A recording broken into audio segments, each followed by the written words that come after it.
Sebuah film yang pada penayangannya itu sangat kontroversial. Banyak pihak yang membuat petisi untuk memboikot film ini. Seberapa kontroversialnya sih sampai banyak pihak yang nggak suka dengan penayangan film ini?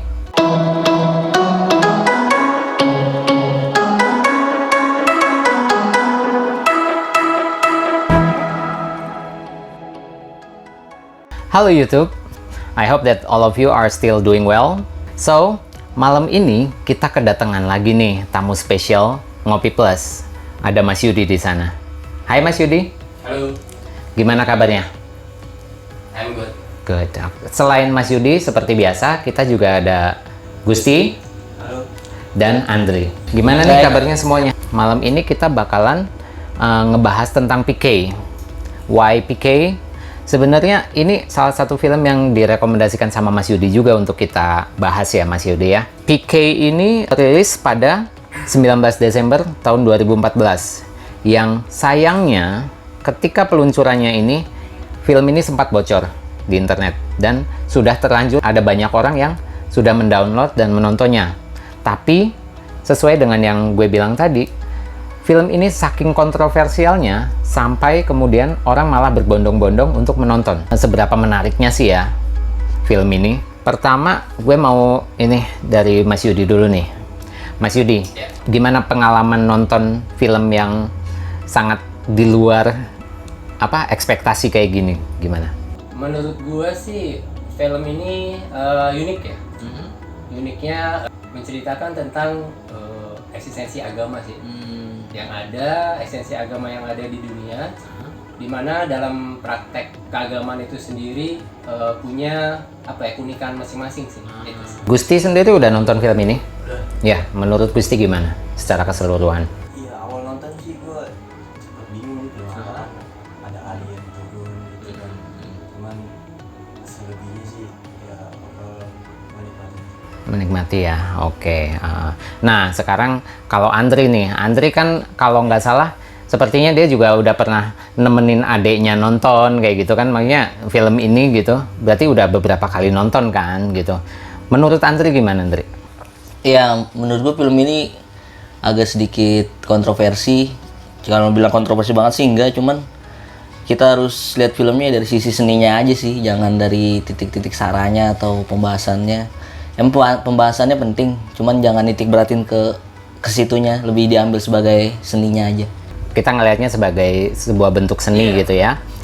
Ya, kalau buat gue sendiri, kebetulan gue juga udah beberapa kali nonton film ini ya, terutama ya karena gue suka merekomendasikan gitu kan, ketika ada temen yang nanya film India gitu yang bagus, yang apa, pasti gue akan merekomendasikan ini, tapi dengan catatan ya gue minta untuk yang nonton itu ya punya pikiran yang terbuka aja gitu. Ini anggap ini sebagai sebuah karya seni gitu, sebagai sebuah hiburan gitu. Gue sendiri juga memang waktu awal-awal gue sempet bingung kayak yang Gusti bilang tadi, karena temanya ini apa kok bener-bener out of the box banget, out of context gitu. Yang ngomongin tentang alien ya, kalau di film-film yang lain yang kita udah banyak ya, yang kita banyak tahu dari film-film Hollywood seperti itu, biasanya sosok alien itu dimunculkan dengan fisik yang aneh, yang berwarna hijau, yang kupingnya kayak peri kayak gitu kan. Nah itu, what do you think Mas Yudi about the appearance of the alien? Iya, memang awalnya film ini menceritakan tentang alien ya, yang mencari seperti apa sih kehidupan di luar sana ya kan. Tapi pada perjalanannya sebenarnya berbeda sekali. Yang menarik itu memang hal-hal yang out of the box tadi. Itu sih menurut gue. Menurut Andri, kalau kayak dari pemakaian alien ini dalam kayak tubuh manusia kayak gitu, seperti itu gimana? Ya nggak aneh sih, maksudnya kan film ini menceritakan tentang pencarian gitu, pencarian alat yang di aliennya. Cuma dalam perjalanannya kan dia harus melalui dengan perjalanan spiritual lah, perjalanan tentang Tuhan segala macam. Jadi ya kalau misalnya ini diperanin oleh manusia bakal lebih aneh menurut gue, karena orang lahir di dunia kan pasti kan orang itunya beragama. Pasti dia punyalah sedikit keyakinan gitu dalam hatinya. Cuman karena ini pure alien, jadi dia kayak bayi yang baru lahir aja gitu. Jadi dia nggak tahu apa-apa tentang agama. Itu sih menurutku. Ya, ini kan kalau ngomong-ngomong tentang kayak pencarian dia tentang agama-agama yang ada kayak gitu kan, itu kan kayak kalau misalnya kita look back gitu ya, itu sepertinya sebenarnya kayak pertanyaan-pertanyaan yang umum ditanyakan oleh anak-anak yang baru tumbuh dewasa gitu, yang mereka mempertanyakan gitu, ini kenapa sih begini, kenapa begitu gitu kan. Tapi memang ya secara cerdasnya ini menggunakan sosok alien itu. Ibaratnya sosok alien itu kan kayak bayi yang dia belum tahu apa-apa tentang kehidupan di bumi gitu. Terus pas ketika dia udah mulai ngerti bahasa gitu kan, baru dia ya karena dapat informasi seperti ini gitu kan, itu jadi bikin apa, dia rasa ingin tahunya gitu kan, terus yang membawa dia ke petualangan itu gitu ya. Kalau Gusti sendiri udah pernah nonton Life of Pi belum? Udah sih. Nah itu kalau Gusti notice ini sedikit banyaknya di awalnya, kalau di Life of Pi itu ketika si Pi itu masih kecil kan dia sempet tuh apa yang kayak masuk ke masjid dia ikut sholat, terus masuk ke gereja dia dibaptis kayak gitu. Nah menurut Gusti gimana kalau dibandingkan head to head dengan film PK ini?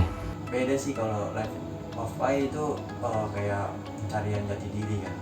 Kalau PK ini kan dia kayak mencari apa namanya, sesuatu ya, barang untuk dirinya untuk bisa kembali pulang melalui perjalanan agama. Oke, sekarang ke Mas Yudi lagi nih. Andri bilang kan ini kayak sebagai sebuah karya seni gitu ya, kita lihatnya sebagai itu aja gitu, nggak usah ngelihat unsur-unsur yang kontroversial itu. Ketika film ini diluncurkan itu banyak pihak yang bikin petisi untuk diboikot gitu kan, tapi justru itu yang anehnya adalah bahkan si Amir Khan sendiri itu kayak merasa shock dengan banyaknya artikel-artikel yang benar-benar di luar konteks dari film ini. Kalau kayak menurut kacamata Mas Yudi gitu, ngelihat film kayak gini itu apa sih gitu?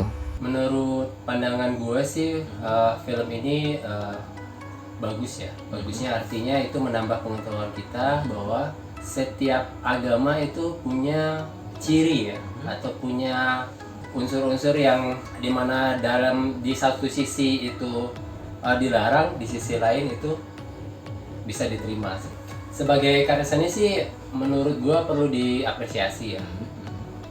Artinya kita harusnya itu welcome dengan keberagaman yang ada, dan kita sebagai manusia itu harusnya saling menghormati. Itu sih menurut gua. Sekarang ke Andre lagi nih, kalau misalnya dilihat dari kontroversinya kayak gitu yang bikin film ini meledak justru ya, malah ya kita reverse back to Angels and Demons ya, film yang saat penayangannya pun itu sempet yang pihak gereja itu mau memboikot film itu gitu kan, tapi pada kenyataannya akhirnya malah justru saking gencarnya pemberitaan media gitu kan, malah justru bikin film ini yang tadinya mau diboikot malah jadi makin banyak orang penasaran gitu loh. Nah, kalau menurut kacamata Andri sendiri gimana ini?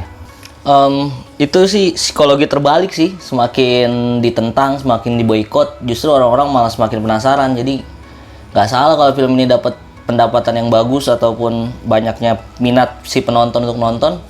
Ya karena semakin banyak orang memberitakan tentang kontroversialnya, yang niat nggak nonton pun jadi nonton gitu. Cuman bedanya dengan Angel Sentiment karena dia kan fokus di satu titik agama gitu, jadi kayak mengorek-ngorek lah tentang agama itu. Cuman kalau di PK dia kan umum gitu, jadi campur dengan kultur yang ada di India, kepercayaan di mereka gitu. Iya, jadi ini lebih secara dia nggak langsung memperkenalkan sih kepercayaan yang ada di sana gitu. Jadi ya untuk seni dengan edukasinya sih ini masuk sih. Iya, emang terutama kan di India kan juga memang banyak banget ya kepercayaan gitu kan, yang ya mungkin kita sendiri malah bahkan pas ketika nonton film itu baru tahu, oh itu ternyata ada kayak gitu ya gitu. Kalau dari Gusti sendiri tentang open minded itu kayak kita nonton sebuah film gitu, hiburan ini ya udah, apa kita dengan pikiran terbuka aja gitu. Gusti setuju dengan itu? Ya, setuju aja sih, karena kan ibaratnya kita nonton kan ibarat untuk menikmati aja, nggak harus ini gimana sih nggak kayak gitu kan. kita selingin dengan info-infonya ya. Genre-nya adalah komedi, drama, dan fantasi. Runtime-nya itu 2 jam 33 menit yang diselingi dengan beberapa musik-musik gitu ya. Rating yang didapat di IMDb mencapai 8.1. Di Rotten Tomatoes dapat 76%. Direkturnya adalah Rajkumar Hirani dan penulis skenarionya adalah Abhijat Joshi.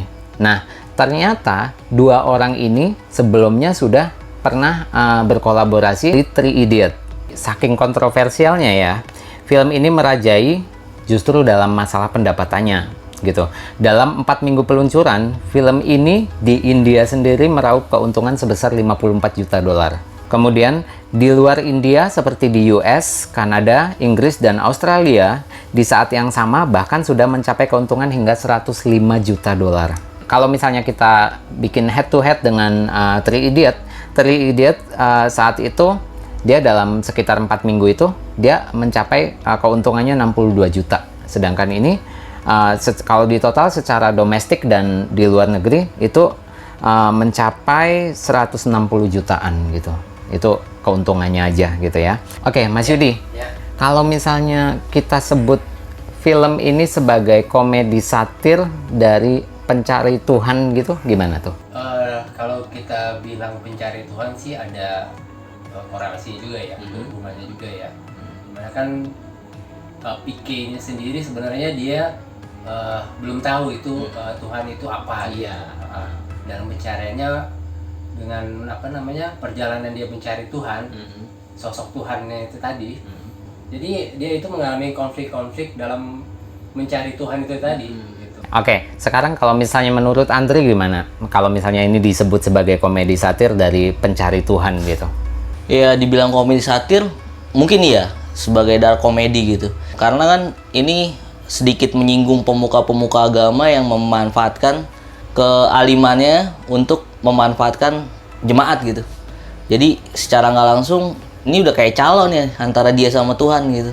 Oke, sekarang kita ngomongin masalah romansanya. Sekarang Gusti, kalau misalnya kita lihat dari sudut pandang hubungan antara si PK dengan si Jagu, sementara si Jagu itu masih punya perasaan dengan si Sarfaraz gitu lah.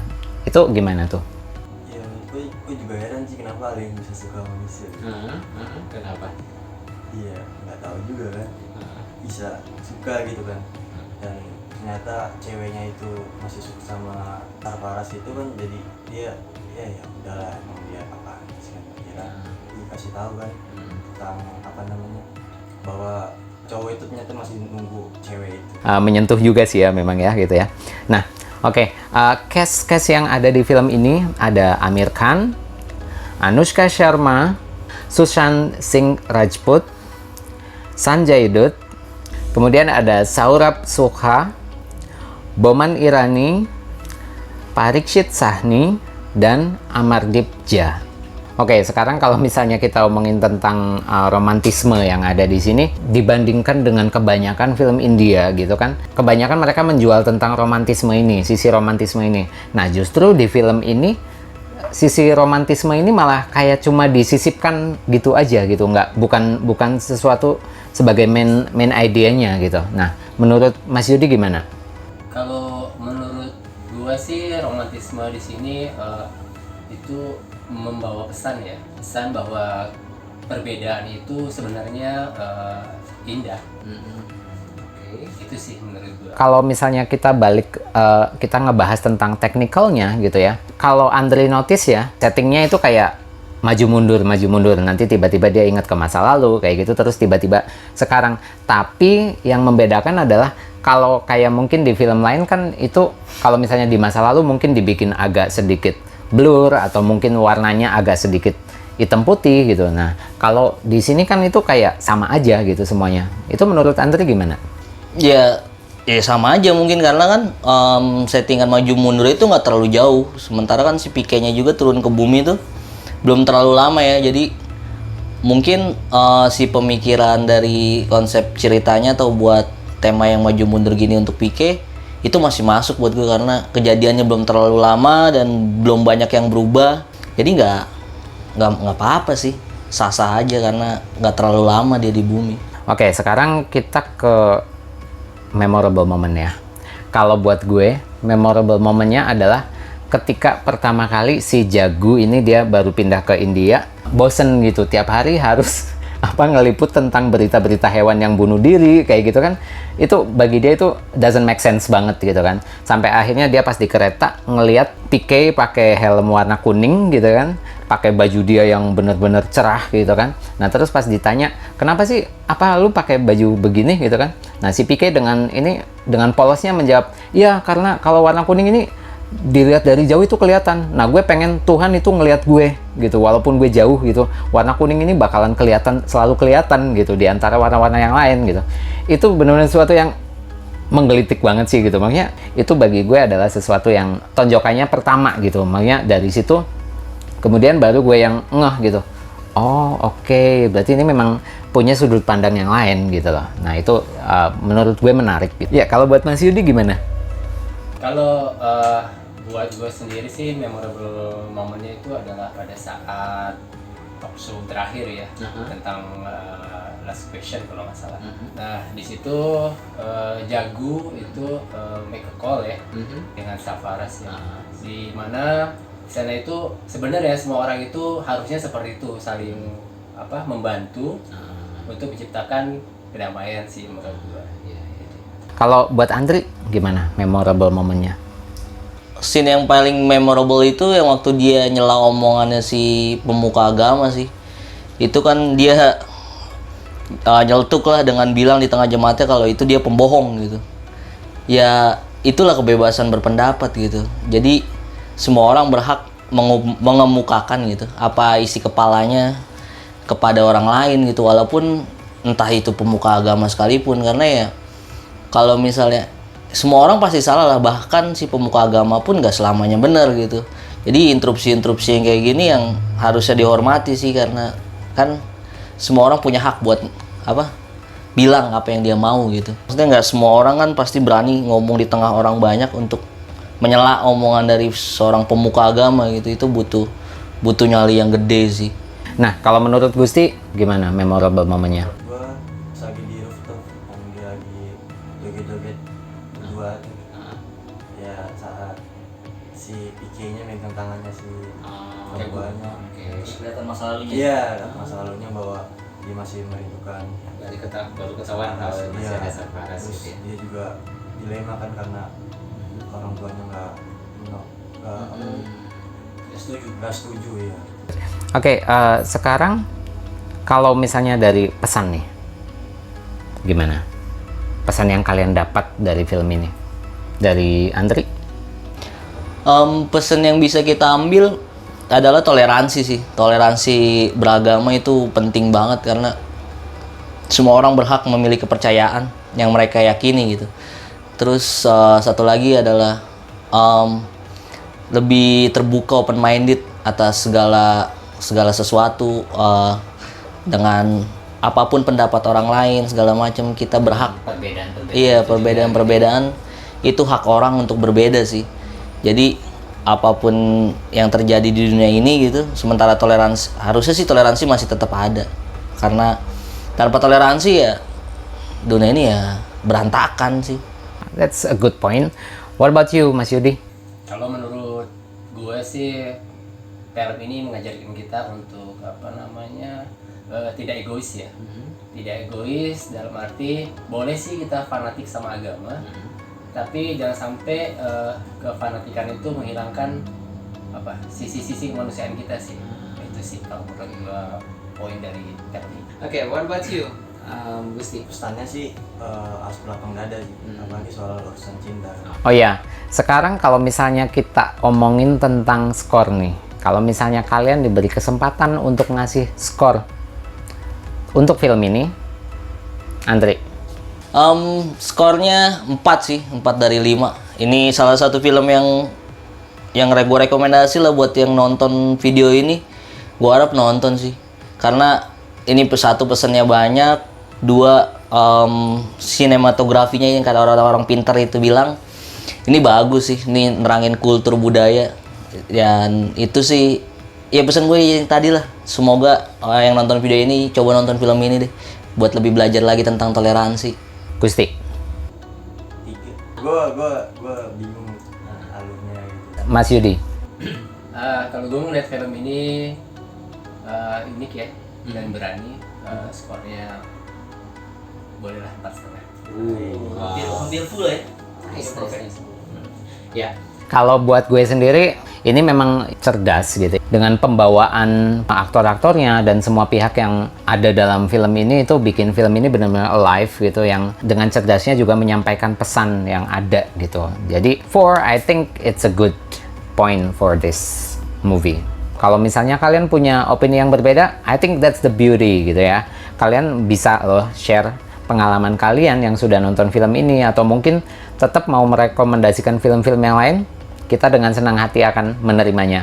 Oke, kalau misalnya ada film India lagi yang mesti kita tonton, kita akan datengin Mas Yudi lagi ke studio kita ini gitu. Siap ya Mas Yudi ya kalau misalnya kita undang lagi? Insya Allah. Oke, ya itu aja dulu untuk perbincangan kita malam ini. Jangan lupa subscribe buat kalian yang belum, biar nggak kelewat dengan keseruan-keseruan kita dalam membicarakan sesuatu. Ya, kita nggak akan cuma membicarakan tentang film. Mungkin di masa yang akan datang kita bakalan ngelihat Andri masak, atau mungkin ngelihat Mas Yudi mau membicarakan tentang bisnis sama Gusti gitu kan. Kita bakal expand gitu kan untuk ininya, tema-temanya gitu ya. Oke, sebelum kita pamit, Mas Yudi ada pesan? Pesan gue sih, step kita untuk nonton film itu kita harus open minded ya. Okay. Andri, Gusti, pesan? Ya, jangan lupa ngopi, sama jangan lupa bahagia. Thank you all for watching our video. I hope that all of you are enjoy in watching this video as well as we are enjoying in making this video. Okay? Thank you and see you in our next video. Bye!